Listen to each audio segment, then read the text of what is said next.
کی کیا بات مولا تیرے. الحمدللہ رب العالمین والصلاة والسلام علی سید الانبیاء والمرسلین وعلی آلہ الطیبین الطاہرین واصحابہ الاکرمین اجمعین.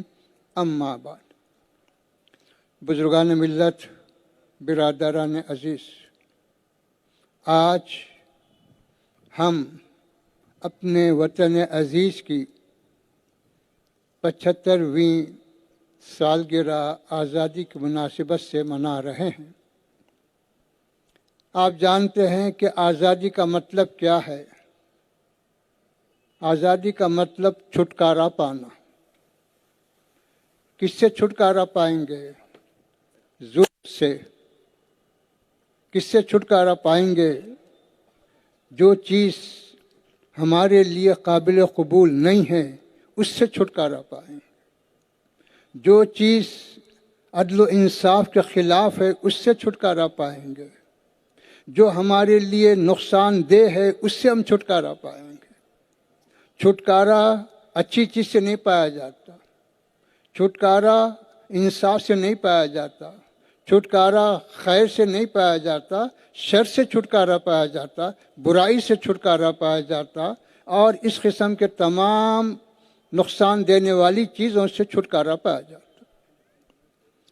اسی وجہ سے حدیث شریف میں آتا ہے، من رأى منکم منکرا فلیغیرہ بیدہ وإن لم یستطع علیہ فبلسانہ وإن لم یستطع علیہ فبقلبہ ذلک اضعف الایمان. بتلایا گیا کہ اگر تم کسی ناپسندیدہ چیز کو، نامناسب چیز کو، مکروہ چیز کو دیکھ رہے ہیں تو اس کو بدل دو. دیکھ کر خاموش رہنا اور اس سے انجان ہونا یہ اسلام میں نہیں بتلایا گیا. اگر تمہارے اندر قوت ہے، طاقت ہے، صلاحیت ہے تو اپنی قوت و طاقت کے ذریعے اس کو بدلو. لیکن ہمیشہ قوت و طاقت کا ملنا تو مشکل ہے. ہر ایک کو یہ سہولت ملنا تو بہت مشکل ہے. اس لیے فرمایا گیا اگر اس کی طاقت نہ ہو، اس کی صلاحیت نہ ہو اور اس موقف میں تم نہ ہو تو کم سے کم اپنی زبان سے تو اس کو برا کہو، اس کی مذمت کرو، اس کے خلاف اپنی آواز تو اٹھاؤ. یہ تو کر سکتے ہو. اگر یہ بھی نہیں کر سکتے، یہ بھی طاقت نہیں ہے، یہ بھی اگر صلاحیت میسر نہیں ہے تو بتلایا گیا کہ آخری درجہ اس کا یہ ہے کہ کم سے کم تم اپنے دل میں تو اس کو برا سمجھو. کیونکہ کہیں یہ حکم نہیں دیا گیا کہ بری چیز کو اچھا سمجھا جائے، ظلم کو اچھا سمجھا جائے. یہ کہیں نہیں بتلایا گیا. تو یہ ہے. پھر اس کے بعد حکم دیا گیا کہ دیکھو، راستے میں اگر کوئی کانٹا چبھنے والا ہو یا کوئی اور تکلیف دینے والی چیز ہو تو حدیث شریف میں آتا ہے کہ اس کو بھی ہٹاؤ، کیونکہ اس سے بھی تمہارے بھائی کو نقصان ہوگا. اس سے بھی دوسرے چلنے والے کو اذیت پہنچے گی. تو بتلایا گیا کہ راستے میں اگر کوئی کانٹا ہو یا کوئی تکلیف دینے والی چیز ہو تو اس کو بھی دور کرنے کا حکم دیا گیا. حالانکہ اس سے کوئی زیادہ نقصان تو نہیں ہے، قوم کا نقصان تو نہیں ہے، کسی قبیلے کا نقصان تو نہیں ہے، خاندان کا بہت سے بہت ایک آدمی کو تھوڑی سی تکلیف ہوتی ہے. لیکن اسلام یہ کہتا ہے کہ ایک فرد کو بھی، ایک آدمی کو بھی ذرا سی تکلیف ہو یہ بھی مناسب نہیں ہے. یہ اسلام اس کی تعلیم دیتا. اسی وجہ سے بتلایا گیا، حضور پاک علیہ الصلاۃ والسلام کا ارشاد ہے کہ تم میں اچھا آدمی وہ ہے کہ تمہارے خرابیوں سے، تمہارے شر سے یا تمہاری کسی بھی حرکت سے تمہارا پڑوسی محفوظ رہے. اگر تم اپنے پڑوسی کو محفوظ رکھتے ہیں تو وہ تمہارے لیے حق ہے، صحیح ہے، اور اس کے لیے بھی حق ہے۔ یہاں تک کہ بتلایا گیا کہ مجھے آپ کا ارشاد ہے، مجھے یہ اندیشہ ہوگا کہیں پڑوسی کا اس میں حصہ نہ ہو جائے۔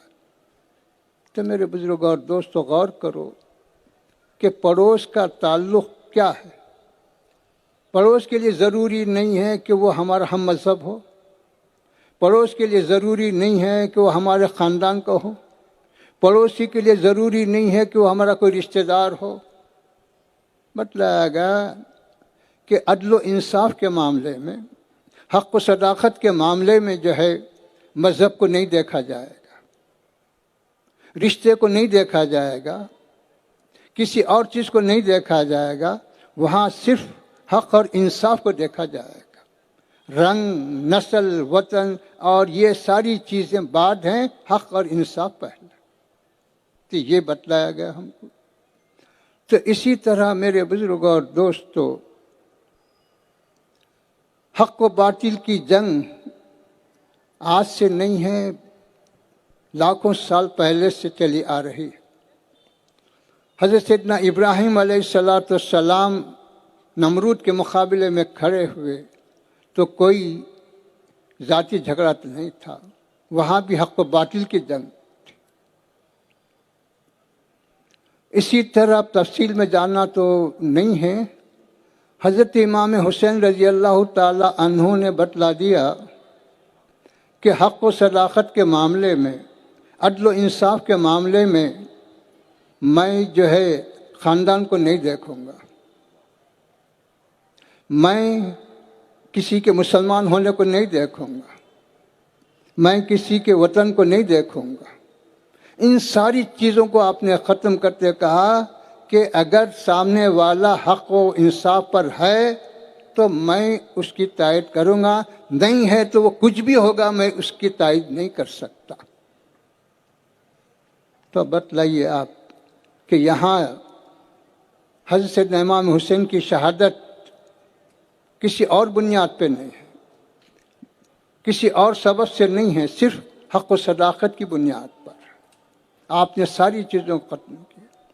تو یہ ہے، تو اسلام اس بات کی تعلیم دیتا ہے کہ حق اور انصاف یہ کسی مذہب سے خاص نہیں ہے، حق اور انصاف وطن سے خاص نہیں ہے، حق اور انصاف رنگ و نسل سے خاص نہیں ہے، زبان سے خاص نہیں ہے، ہر ایک کے لیے، ہر ایک کے ساتھ۔ جو بھی ظلم کرے گا اس کے خلاف آواز اٹھانا، جو بھی جو ہے انسانیت کی بربادی کا کام کرے گا اس کے خلاف آواز اٹھانا ہے، نہ صرف آواز اٹھانا ہے بلکہ اس کے سامنے بالمقابل ہو کر جتنی طاقت ہے اس کا مقابلہ کرنا، یہ ہم کو تعلیم دی گئی۔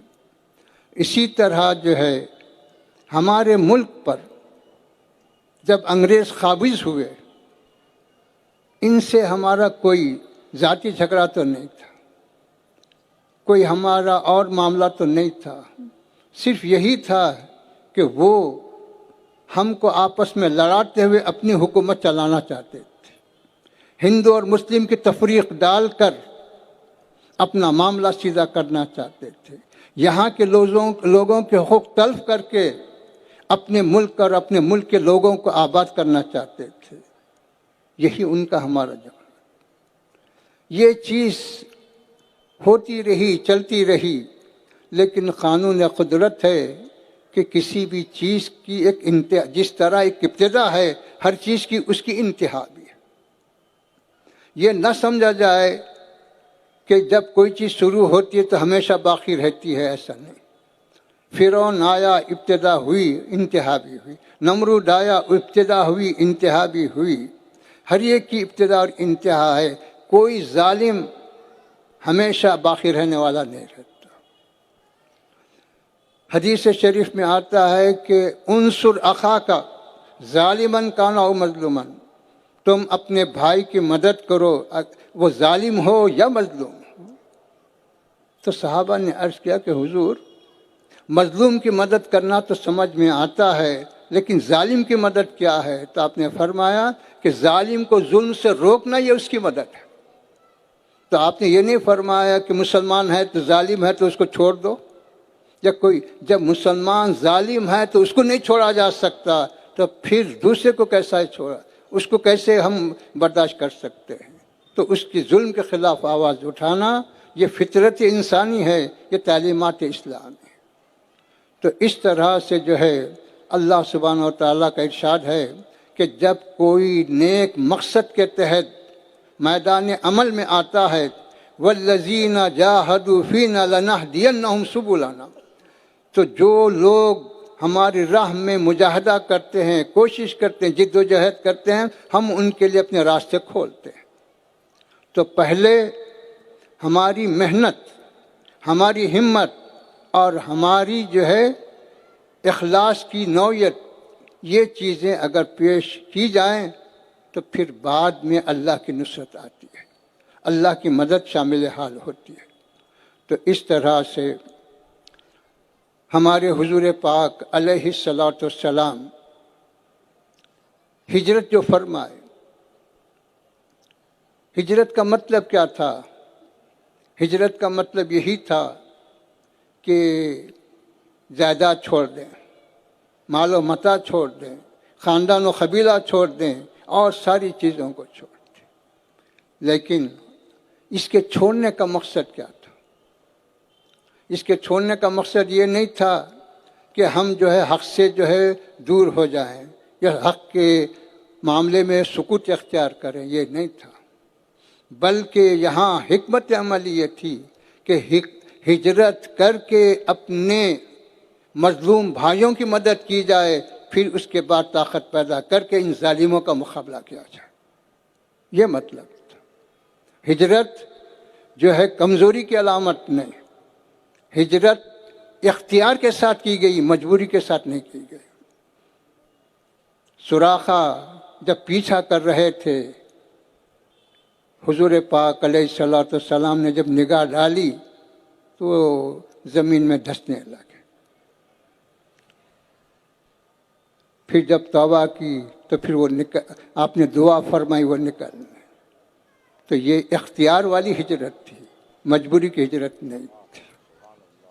تو میرے بزرگ اور دوستو، ہم یہ نہ سمجھے کہ صاحب ہجرت کا مطلب یہ ہے کہ کچھ بھی ہو ہم جو ہے خاموش ہو جائیں، کچھ بھی ہو ہم مجبور ہو کے یہ کریں۔ مجبوری نہیں ہے، اور مجبوری کی وجہ سے اگر کوئی خاموش رہتا ہے تو خیر اس کا اختیار ہے، لیکن شریعت کا جہاں تک حکم، شریعت کا جہاں تک معاملہ ہے وہ یہ کہ تم اپنے آپ کو مضبوط کرو، تم اپنے آپ کو متحد و متفق بناؤ، اپنے اندر اتحاد پیدا کرو، اپنے اندر ہمت پیدا کرو، اپنے اندر شجاعت پیدا کرو، اپنے اندر للہیت پیدا کرو، اور اپنے اندر خدا کی ذات پہ توکل پیدا کرو۔ یہ ہے۔ چنانچہ آپ دیکھتے اور سنتے ہیں، کئی وقت واضحوں میں آپ نے سنا کہ حضرت عمر رضی اللہ تعالی عنہ جو ہے ایک مرتبہ از راہ مصلیحت یہ فرمائے کہ تم لوگ زیادہ مہر مت باندھا کرو کہ جس کے ادائی کی طاقت نہ ہو۔ ایک عورت اٹھی، کہنے لگی کہ اللہ اور اللہ کے رسول نے زیادہ مہر کی حد مقرر نہیں کی، تو اے عمر تم کون مہر مقرر کرنے والے حد؟ تو اسلام اتنی آزادی دیا کہ اگر تم کسی بھی چیز کو دیکھ رہے ہیں، سمجھ رہے ہیں، تو اس میں تم کو پوری آزادی ہے بولنے کی، اپنی رائے دینے کی۔ حضرت عمر ناراض نہیں ہوئے، حضرت عمر کا قول مصلحت پر تھا، لیکن جب اس عورت نے کہا تو فرمایا کہ ہاں تم صحیح کہتی ہو، تم بجا کہتی ہو۔ تو یہ نمونے ہمارے پاس ہیں، یہ مثالیں ہمارے پاس ہیں۔ تو میرے بزرگ اور دوستو، یقیناً آج کسی نعمت کے ملنے پر خوشی کا اظہار کرنا اور اس کا شکر بجا لانا، یہ بھی فطرت انسانی ہے، اور اسلام میں اس کی اجازت ہے، کیونکہ انسان کو راحت ملے، سکون ملے، تو یہ دنیاوی زندگی کا مقصود ہے۔ ہم کو یہ حکم نہیں دیا گا کہ تم اپنے لیے مصیبت طلب کرو، تم اپنے لیے جو ہے رنج و غم کے کیفیت طلب کرو، یہ حکم نہیں دیا گا، بلکہ حکم یہ دیا گا ہمیشہ یہ دعا مانگو کہ اللہ مصیبتوں سے بچا، اے اللہ فتنوں سے بچا، یہ دعا کرنے کا۔ اب مصیبت آ گئی تو صبر کرنا، مصیبت آ گئی یا کوئی فتنہ آ گیا تو اس کو دور کرنا ہے، لیکن فتنہ طلب کرنا نہیں ہے، یہ ہمارا کام ہے۔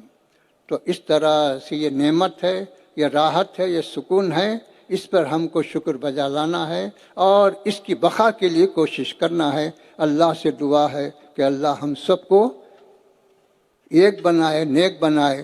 صلی اللہ تعالی علی خیر خلقہ و نور عرشہ و علی آلہ الطیبین و اصحابہ الاکرمین اجمعین برحمتک۔